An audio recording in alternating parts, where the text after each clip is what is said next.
नमस्कार साथियों, milestone academy के यूट्यूब चैनल पर आपका हार्दिक स्वागत अभिनंदन है। आज अपन राम स्नेही संप्रदाय के बारे में अध्ययन करेंगे, जो कि एक निर्गुण संप्रदाय है। राम स्नेही संप्रदाय जो कि निर्गुण संप्रदाय है, निर्गुण भक्ति से संबंधित है। इस संप्रदाय के जो प्रवर्तक हैं वो संत रामचरण जी हैं, जिनका जन्म संत रामचरण जी इसके प्रवर्तक हैं। संत रामचरण जी, इनका जो जन्म है टोडा ग्राम में होता है। टोडा ग्राम जयपुर, टोडा ग्राम जयपुर में इनका जन्म होता है 1719 में। 1719 में इनका जन्म होता है। ये दांतड़ा करके एक पीठ है, उस दांतड़ा के पीठ के संत कृपाराम जी से मिलते हैं। कृपाराम जी से मिलकर के ये दीक्षित होते हैं। मूल रूप से इनका नाम जो है वो रामकृष्ण था। इनका जो मूल नाम है वो रामकृष्ण था। रामकृष्ण से रामचरण बनते हैं। तो ये अपने जो गुरु है संत कृपाराम जी से मिलते हैं, जो कि दांतड़ा पीठ से संबंधित है। और इनसे मिलने के बाद में ये रामकृष्ण से रामचरण बन जाते हैं। रामकृष्ण से रामचरण बन जाते हैं और अपने आप में ये निर्गुण भक्ति का संदेश देने के लिए प्रारंभ हो जाते हैं। तो सबसे पहले ये एक ग्रंथ भी लिखते हैं। इनके ग्रंथ का नाम है अणभे वाणी। अणभे वाणी, ये इनका ग्रंथ लिखा गया है। और यह है मूर्ति पूजा, बहुदेववाद का विरोध करते हैं। संत कृपाराम जी से मिलते हैं, उनसे बातें करते हैं और निर्गुण भक्ति का संदेश देने के लिए ये सबसे पहले अपने गांव आते हैं। गांव आकर के और अपने भाई बंधुओं से मिलते हैं और मूर्ति पूजा का विरोध करने की बातें किया करते हैं। हिंदू मुस्लिम भेदभाव की समाप्ति करनी है, मूर्ति पूजा नहीं करनी है, बहुदेववाद नहीं होना चाहिए, एक ही ईश्वर होना चाहिए, इस प्रकार की बातें करते हैं। तो ऐसा क्या कहा जाता है कि इनका जो परिवार है या इनके जो भाई बंधु है वो सभी मूर्ति बनाने का काम किया करते थे। तो जब इन्होंने मूर्ति पूजा करना मना किया तो उन्होंने कहा हमारा धंधा ही चौपट हो जाएगा, हम तो मूर्ति बनाने का काम किया करते हैं। तो रामचरण जी को परेशान किया जाता है उन लोगों के द्वारा। तो रामचंद्र जी परेशान होकर के वहां से एक कुहाड़ा नामक गांव है, वहां चले जाते हैं। इनसे परेशान, जब मूर्ति पूजक जो है वो इनको परेशान करते हैं, तो मूर्ति पूजकों से परेशान होकर कुहाड़ा चले जाते हैं। परेशान होकर कुहाड़ा नामक एक जगह है, वहां चले जाते हैं। लेकिन वहां भी ज्यादा समय तक रुक नहीं पाते, उनको वहां भी परेशान किया जाता है। इसलिए कुहाड़ा से भी आगे शाहपुरा की तरफ चले जाते हैं। भीलवाड़ा के राजा हुए थे रण सिंह। ये राजा रण सिंह के पास में जाते हैं और रण सिंह ने इनको एक मंदिर भी बना के, एक मठ बना के दिया और एक छतरी भी बना के दी कि आप यहां रहिए और यहां रह करके अपनी भक्ति है उसका प्रसार कीजिए। काफी समय तक वो वहीं रहते हैं और इनका जो निधन है वो शाहपुरा में ही होता है। शाहपुरा में इनका 1798 में इनका निधन हो जाता है। 1719 में जन्मे थे, 1798 में इनका निधन होता है। इस दौरान इन्होंने निर्गुण भक्ति का संदेश दिया। निर्गुण भक्ति के संदेश देते हुए अपना ये काम कर रहे थे। अब इस संप्रदाय की जो राजस्थान में जो पीठ है वो कुल पीठ जो है वो 4 पीठ है। कुल पीठ है वो 4 है। अपन चारों पीठ एक बार पढ़ते हैं। सबसे मुख्य पीठ जो पहली है, मुख्य पीठ है वो है शाहपुरा। मुख्य पीठ जो है वो शाहपुरा। अब शाहपुरा अपने आप में जिला बन गया है। पहले शाहपुरा भीलवाड़ा में आता था, अब शाहपुरा अपने आप में एक जिला है। इस पीठ के संस्थापक जो है वो है संत रामचरण जी। और इस पीठ पर एक फूल डोल का उत्सव होता है, मेला भी लगता है। कब लगता है? होली का अगला दिन। अब होली का अगला दिन कौन सा होता है? मतलब चैत्र कृष्णा एकम, चैत्र की जो कृष्णा एकम है, होली फाल्गुन की अपने पूर्णिमा को होती है, इसलिए चैत्र शुक्ल कृष्णा जो एकम है उसी अगले दिन जो है फूल डोल का मेला है, उत्सव है, जो इस शाहपुरा पीठ में लगता है। यहाँ की विशेषता ये शाहपुरा पीठ का चित्र है। उससे अगली दूसरी पीठ है रैण। रैण की स्थापना संत दरियाव जी करते हैं, जो कि मूल रूप से जैतारण में जन्मे थे, धुनिया पठान थे, और बाद में उनके गुरु प्रेमदास जी से मिलते हैं और इस संस्था की स्थापना करते हैं। रैण की स्थापना दरियाव जी ने की थी, संत दरियाव जी। रैण जो है वो मेड़ता नागौर में है। संत दरियाव जी जो है, इनका जो जन्म है वो जैतारण में होता है। धुनिया पठान, धुनिया पठान मुस्लिम परिवार से थे, धुनिया पठान थे। इनके गुरु थे प्रेमदास जी, उनसे दीक्षित होते हैं और इनका मूल वाक्य था राम। रा से राम, मैं से मोहम्मद, रा से राम, मैं से मोहम्मद। तो ये हिंदू और मुस्लिम एकता की बात किया करते थे। इनकी जो तीसरी पीठ है वो है सिंहथल। सिंहथल, सिंहथल आपके बीकानेर में है। यहाँ के जो संस्थापक है वो है संत हरिराम दास। संत हरिराम दास जी के द्वारा सिंहथल में इस पीठ की स्थापना की जाती है। हरिराम दास जी के गुरु जयमल दास जी थे और इन्होंने एक किताब भी लिखी थी। इनके जो गुरु हैं, हरिराम दास जी के गुरु हैं, वो है जयमल दास, जयमल दास। और इनका जो एक ग्रंथ है निशानी, निशानी, जो कि योग पर लिखा गया है, योग पर ग्रंथ लिखा गया है निशानी हरिराम दास जी का। चौथी इनकी पीठ है खेड़ापा।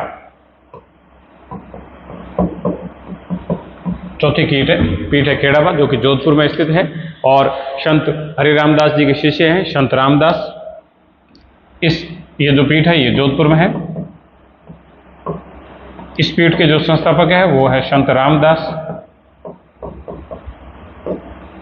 संत रामदास के गुरु हैं हरिराम दास, वही जिन्होंने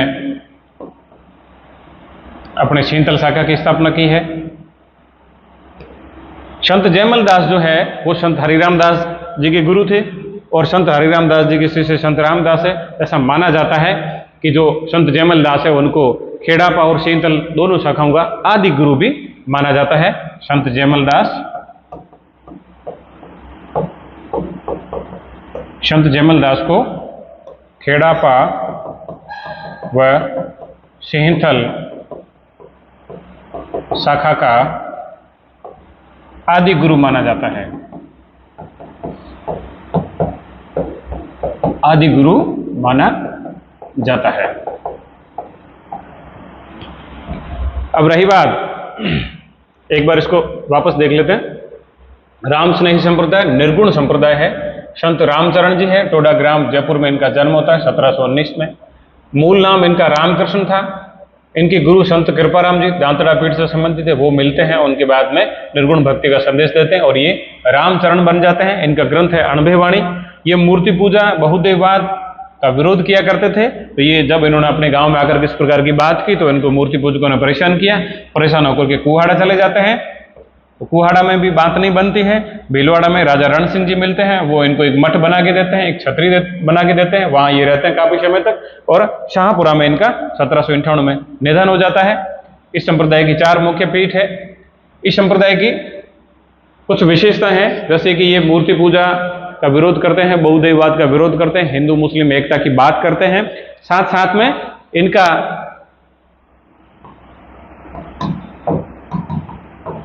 गुलाबी कपड़े,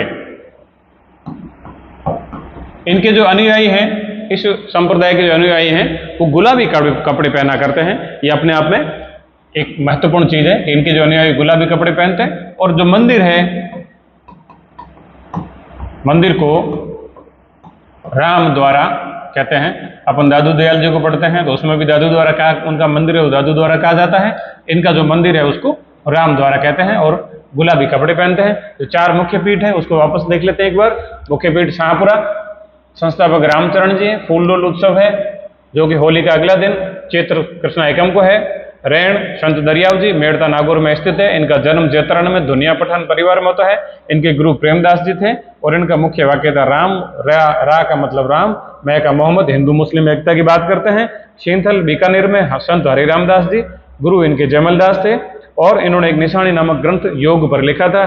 खेड़ापा जोधपुर चौथी पीठ है संत रामदास जी जो कि हरिराम दास जी के शिष्य हैं, इसलिए संत जयमल दास को खेड़ापा व शींथल शाखा का आदि गुरु भी माना जाता है।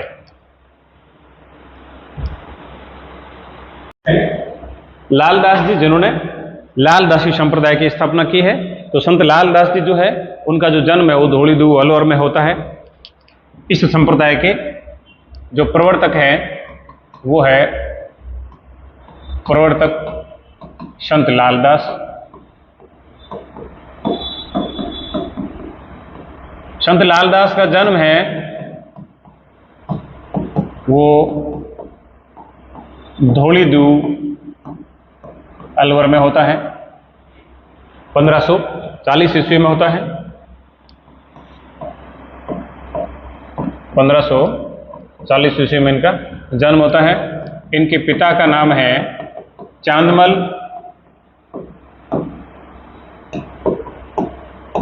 माता का नाम है समदा। ये मेव जाति के थे। मेव जाति जो कि मुस्लिम होते हैं, मेव जाति के लकड़हारे थे। लकड़हारे का मतलब जो लकड़ी काटने का काम किया करते हैं उनको लकड़हारी कहते हैं। मेव जाति के मुस्लिम थे और लकड़हारी परिवार से संबंधित थे। अलवर में एक जगह है तिजारा, उस तिजारा के संत थे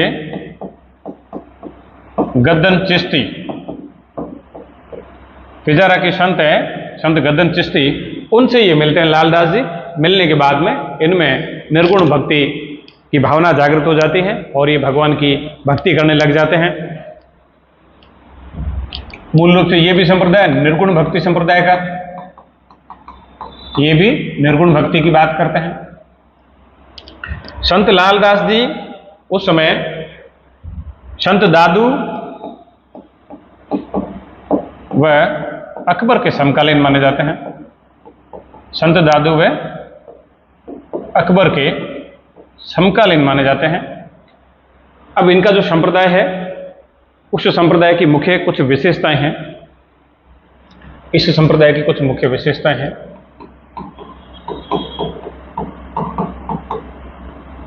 ये संप्रदाय क्या क्या बात करता है वो अपने को इसमें से देख लेनी है। ये संप्रदाय क्या क्या बात करता है।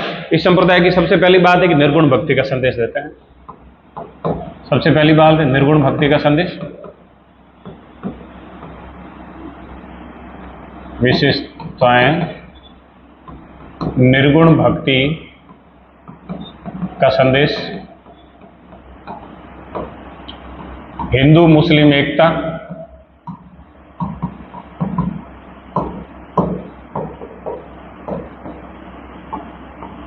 तीसरा है ये अपना जो ब्रह्म है उसको राम कहते हैं। ये अपने ब्रह्म को राम कहते हैं।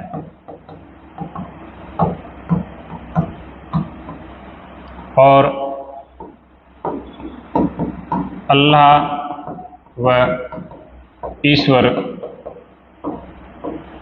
एक है। अल्लाह व ईश्वर एक है। अपने ब्रह्म को ये राम कहते हैं। पांचवा है कि इस संप्रदाय के संबंधित जो मेव जाति के लोग हैं उन मेव जाति के लोगों के जो रीति रिवाज है वो हिंदू परंपराओं के बहुत करीब हैं। इस संप्रदाय के मेव अनुयायियों के रीति रिवाज हिंदू परंपराओं के करीब है, मतलब उनसे मिलता जुलता है। ये मेव अपने आप में मुसलमान है, लेकिन लाल दासी संप्रदाय में जो आस्था रखते हैं उनके जो रीति रिवाज है वो हिंदू रीति रिवाजों के बहुत करीब है। इनकी विशेषताएं, ये तो निर्गुण भक्ति की बात करते हैं, हिंदू मुस्लिम एकता की बात करते हैं, या अपने ब्रह्म को राम कहते हैं, अल्लाह व ईश्वर को एक माना है। और इस संप्रदाय के मेव जाति के अनुयायी हैं वो हिंदू रीति रिवाजों के अनुसार अपने कामकाज किया करते हैं। अब संत लाल दास जी धौलीधुप में जन्मे थे, लेकिन इन्होंने अपना अधिकतर समय जो है वो बांदुली में भी गुजारा था। एक बांदुली करके जगह है, वहां पर इनकी एक बैठक भी है, वहां बैठा करते थे, वहां इन्होंने अपने निर्गुण भक्ति का संदेश दिया था। इनके पुत्र थे कुतुब खान, उन कुतुब खान की बांदुली में एक समाधि भी है। तो धौलीधुप के बाद में वो बांदुली में भी रहे हैं, बांदुली जगह है अलवर में, वहां भी ये जाते हैं। बांदुली में इनकी लालदास जी की बैठक है, लालदास जी की बैठक है, और इनके पुत्र कुतुब खान की समाधि है, सॉरी कुतुब खान की समाधि है। वहां पर कुतुब खान की समाधि बांदुली नामक स्थान है, वहां पर लालदास जी की बैठक है और कुतुब खान की समाधि है। इसके बाद में बांदुली के बाद में इनका बहुत सारा समय है नगला जाज भरतपुर में बीतता है, इसीलिए इस संप्रदाय की जो मुख्य पीठ है वो नगला जाज कहलाती है। इस संप्रदाय की मुख्य पीठ नगला जहाज भरतपुर, नगला जहाज भरतपुर है, वो इस संप्रदाय की मुख्य पीठ है, जहां पर आश्विन की शुक्ला एकादशी, आश्विन शुक्ला एकादशी व माघ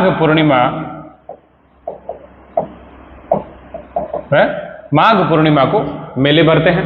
आश्विन की शुक्ला एकादशी और माघ पूर्णिमा को वहां पर मेले भरते हैं। लालदास जी ने एक ग्रंथ लिखा था, उनका जो काव्य ग्रंथ है, लालदास जी का जो काव्य ग्रंथ है वो है लालदास की चेतावनियां,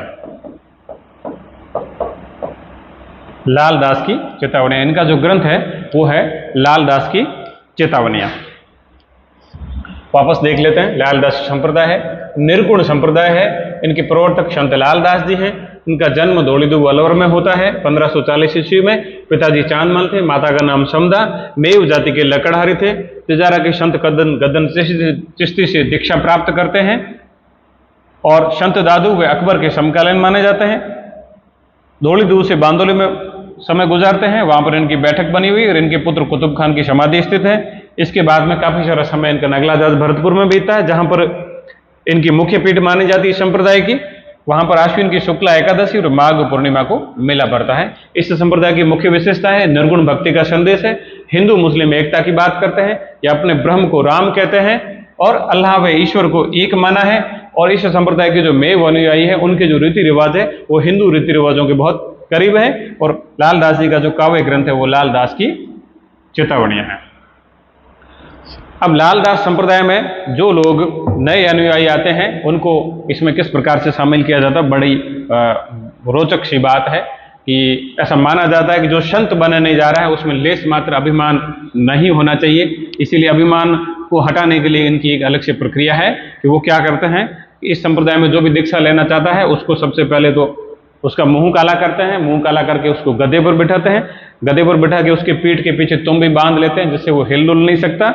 उसके बाद में उसको गांव की पूरी गलियों में घुमाया जाता है ताकि उसमें लेस मात्र अभिमान नहीं बचे। अगर अभिमान होगा तो वो तो दौड़ के बीच में चला जाएगा, अगर अभिमान नहीं रहेगा तो संत बनने लायक है। और अंत में जब वो पूरा घूम लेता है, बीच में नहीं भाग जाता है, तो अंत में उसको मीठी वाणी बोलने के लिए उसको शरबत पिला लेते हैं ताकि वो आगे संत के जीवन में अच्छी बातें करे, अच्छी मीठी मीठी बातें करें। इस प्रकार से उस नए व्यक्ति को इस समाज में दीक्षित किया जाता है। इससे अगला संप्रदाय है चरणदासी संप्रदाय।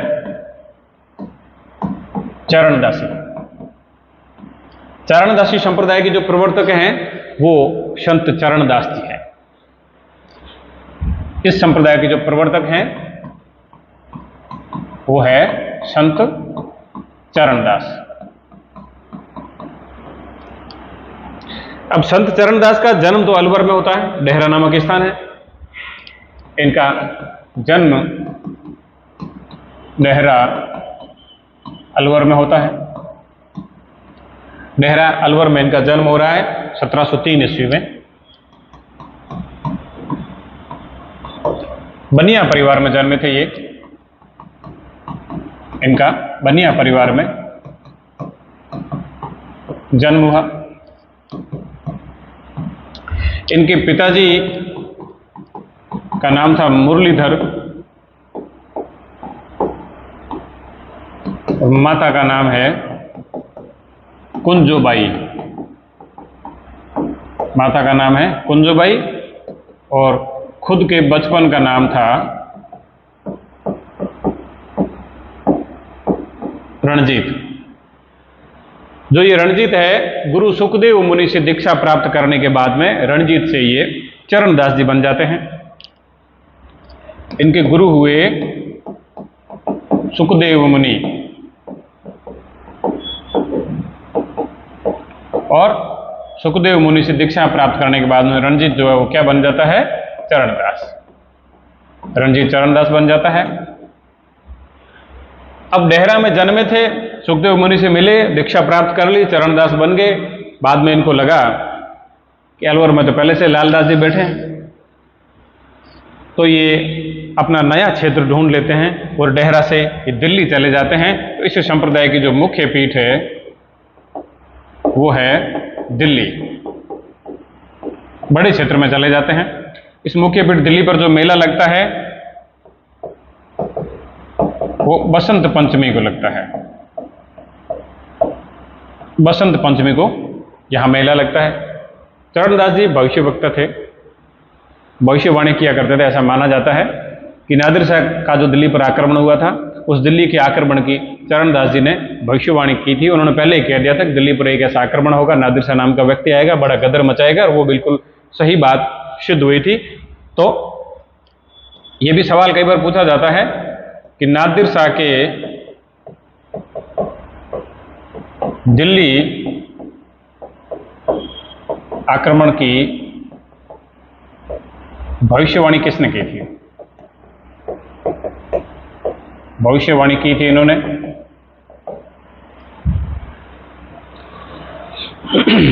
इनके द्वारा कुछ ग्रंथ भी लिखे गए थे।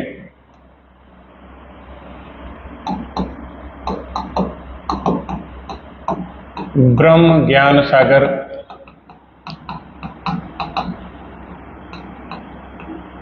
ब्रह्मचरित्र, ब्रह्म ज्ञान सागर, ब्रह्मचरित्र, भक्ति सागर और ज्ञान सौरोदय। भक्ति सागर और ज्ञान स्वरोदय, ये 4 ग्रंथ इनके द्वारा, चरणदास जी के द्वारा लिखे गए थे। अब इनका जो क्षेत्र हो गया वो दिल्ली हो गया। हालांकि मेवात भी था और दिल्ली भी था। अगर ऐसा सवाल आपके सामने कभी आता है कि मेवात क्षेत्र के प्रसिद्ध संत कौन से थे, तो उसका उत्तर लालदास जी होगा, चरणदास जी नहीं होगा, क्योंकि इनका जो मुख्य क्षेत्र वो दिल्ली में था। हालांकि मेवात क्षेत्र में भी ये रहते थे, लेकिन इनका मुख्य क्षेत्र दिल्ली कहलाता और लालदास जी का मुख्य क्षेत्र मेवात ही कहलाता है। तो इनका जो क्षेत्र है वो मेवात और दिल्ली। इस संप्रदाय की कुछ मुख्य विशेषताएं हैं, क्या क्या है देख लेते हैं हम।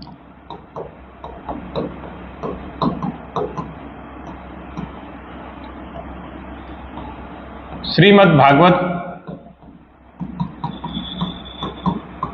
ग्रंथ इनका आधार है। श्रीमद् भागवत जो ग्रंथ है वो इनका आधार है। अगर वो श्रीमद् भागवत आधार ग्रंथ है तो सीधी सी बात है श्री कृष्ण की लीलाओं की चर्चा होगी इसमें। श्री कृष्ण की लीलाओं का महत्व है इसमें।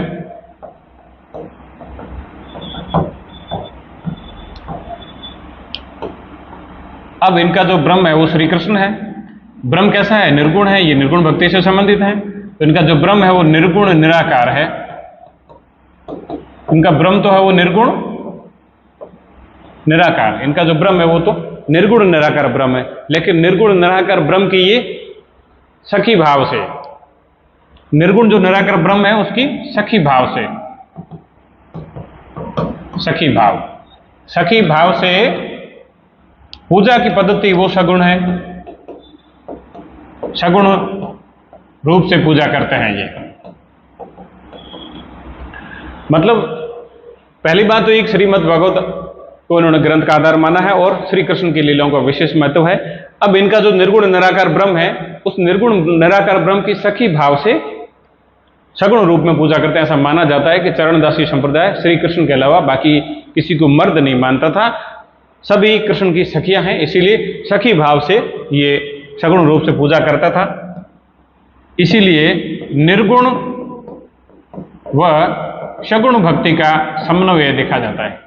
इस संप्रदाय में निर्गुण वो सगुण भक्ति है, उन दोनों का समन्वय है। ये केवल किसी एक भक्ति का समर्थन नहीं करते हैं, निर्गुण निराकार ब्रह्म की सखी भाव से सगुण रूप में पूजा करते हैं, इसलिए निर्गुण व सगुण भक्ति का इनमें समन्वय है।